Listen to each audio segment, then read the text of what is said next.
All right, here we are back. This is going to be a different episode from the rest. The reason why this is going to be a different episode because it's actually going to be with one of my mentees that took my 30-day program for producing and trying to help and where he's at in his journey as a producer. So with that being said, obviously I'm Esteban, but I'll let him introduce himself. Introduce yourself, tell them a little bit about you and how the journey has been.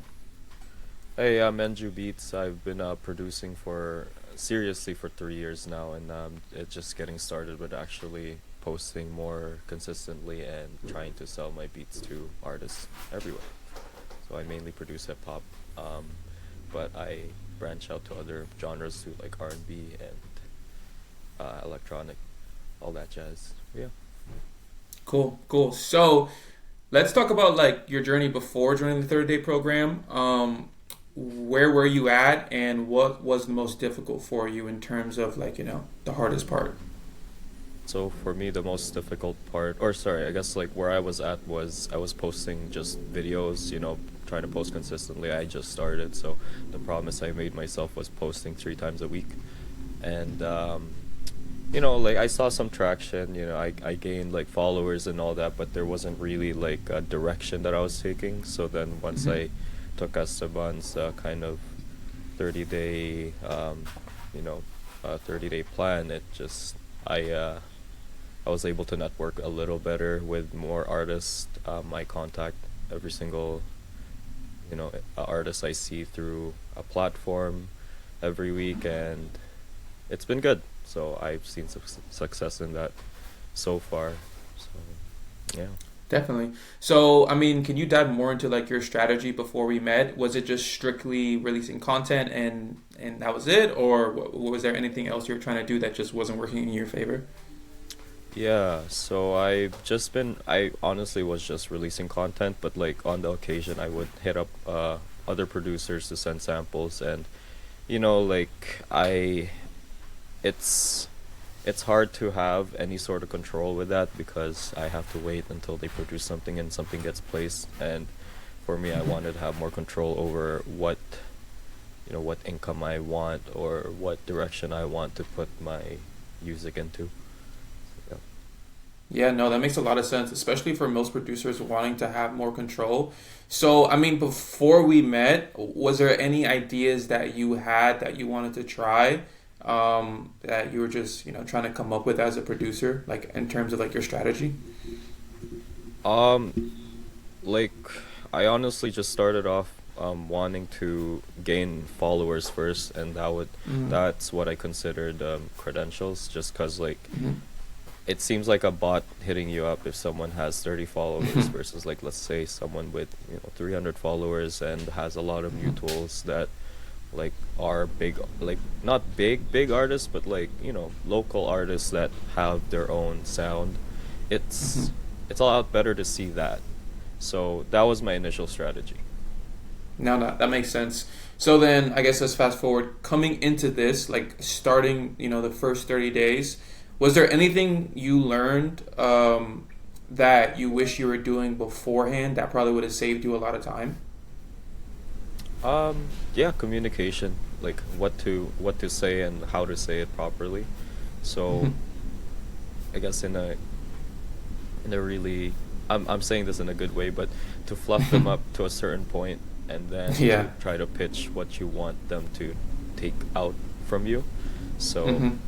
that's, yeah, and pushing them to the right direction just to benefit both of you guys was like, that was like a huge thing. But like before that, I kind of just hoped that someone saved me, that type of mentality. But for this one, Hmm. it's like I did the saving, I had more control. So that would have saved me a lot of time if I knew how to communicate like that. Yeah, and you mentioned like having control and like some in terms of like someone saving you or you saving you. So can you say what the biggest difference was? Because I know for a lot of producers they try to sell in the DMs and that doesn't work a lot. So what was the biggest thing for you that you gained that gave you more control? Uh, Being able to, like I said, like being able to communicate what I wanted to communicate. And it's from the 30-day plan, it just gave me more, what is it, like someone held me accountable for the Mm-hmm. progress that I was making. And, I only had 30 days, so it was limited time, so I had to make the most out of it. And with that mentality in mind, like it became it like I overcame my perfectionism in a way. So then it Mm-hmm. was more so about just put it out there, just talk to them, versus like get it perfect, make sure it's good to the point where um you can't deny it. But it's like you never know until you really put it out there. So Yeah. yeah. No, yeah, definitely. And for like the people who will watch this, most producers right now, like they're not setting meetings or they're not trying to meet up with like the artists that they're speaking to. So my question to you is like, how was that transition? Because I'm not sure if you did that beforehand, before you met me. So like, how was it like sitting down and meeting your first artist, and like how difficult was that for you at first? I personally, and it's not going to be the same for everyone, but personally, it was fine for me. I'm used to talking to people in in that kind of environment, but I just never thought of setting those meetings up as a producer. I always thought like, oh, it's just gonna be a straightforward DM thing, but it makes a lot of sense to have like that personable talk one on one versus just reading and assuming tone. But you can be a lot more personal when you're essentially replying in real time versus waiting Mm-hmm. maybe like a day for the response. It it takes time, but it saves a lot more. Yeah. Yeah. And that kind of goes back to like the control, like having control of the situation. You have way more control of it, like when you're sitting in front of them, whether it's in person or through Zoom. And then also like well, I always tell people it's about building relationships for sure. Like if you want people to come back or people to buy from you, it starts with like actually getting to know them, and it's so much more harder to do that in the DM. So I want to talk about how we found the artist. Can you explain that process for like the people who would watch this? Explain the process of what I introduced to you and like what that looks like. Yeah, so I signed up to Producer Fury, and it's Tinder but for artists. So I Yeah. would put my style genre on the top, and like at the time it was SD Kit, but then like it would show like those artists that have a similar style to that person, and then you can just say yes to this artist or say no. And once you say yes, it kind of collects all of their information, Instagram, email, Genius, whatever it is, into just this one consolidated page, and it makes contacting them a lot easier. Instead of having to go on Spotify, look at similar artists, play through there. It's just you see the artist, play. If you don't like it, next. Just that 20 seconds it saves is a lot.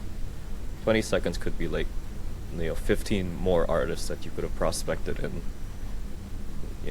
in a day. So Yeah. yeah. And like, what was your process before Producer Fury? Like, how were you even finding artists or trying to find them? So that was it was either people DMing me directly, because some people did DM me, or like I said, the Spotify method, where I would go similar artists to this big artist, and then Mm-hmm. DM them. Hopefully there's an Instagram. If there's no Instagram there and I really like them, I manually looked it up on Firefox or whatever browser. Yeah. So Yeah. And what's the biggest difference between like the Spotify method and Producer Fury? Like, in terms of like what it does for you. What does it save? Because I know for some people it saves time. For some people it helps them find quality artists. Like, what was it for you? yeah, it saves a lot of time. Like I said, like that 20 seconds it saves per artist that you could have found, like, because like let's say one artist one artist in Spotify, it would take me like a minute, but in Producer Mhm. Fury, like I can skim through like 20 or 30 artists in a minute and maybe get 10. But that's 10 versus 1. That's a lot. That's a big difference. No, yeah, and it makes a huge difference. And I mean, I guess the cool thing about Producer Fury is like it's low key. It's not gonna be low key for a long time, but it's still low key now. So now let's talk about kind of like the messaging for you when you were messaging artists, because you mentioned like kind of fluffing them up, but at the same time like making sure that everybody wins in the situation when you reach out to them. Was there any major differences in terms of what you were messaging them about versus when you got into the 30-day program, and I kind of like broke down like the message template for you? Yeah, so beforehand there wasn't the final goal was there for me before the 30-day plan, but the Mm-hmm. direction wasn't consistent. So then, Mm. like it wasn't pushing towards that in a set amount of time. It was more, I wasn't directing the sale, like the what is it, the consumer to go to the sale. I was more Mm. waiting until the perfect moment. But like with a 30-day program, it helped me make that moment, for myself. Like I said, more control. So like in 3 messages, I was able to set up a call, and if they don't like it, we move on. It saves a lot more time than being wishy-washy for 2 days and them not even booking anything. You know, so Yeah, and I love that you pointed out that little detail. It literally takes 3 messages to get people to sit on a phone call with you.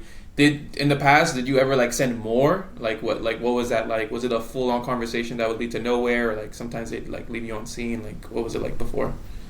yeah, so those messages would, like I said, like it would take like 2 days and it wouldn't get anywhere. So Mm-hmm. it can be anything. Like I Yeah. get it, people have lives, but it's like if you're not directing the text or the messaging thread to a certain goal, then it's gonna take you a lot longer. If not, it's gonna take you nowhere. Yeah, no, 100%. I agree. So, I mean, just talk to me, bro. With the skills that you've learned so far that can get you in front of artists, like, what's your goals? Like, what are you trying to do now? Personally, I'm trying to get 10K a month. That's the Nice. personal goal. But Yeah.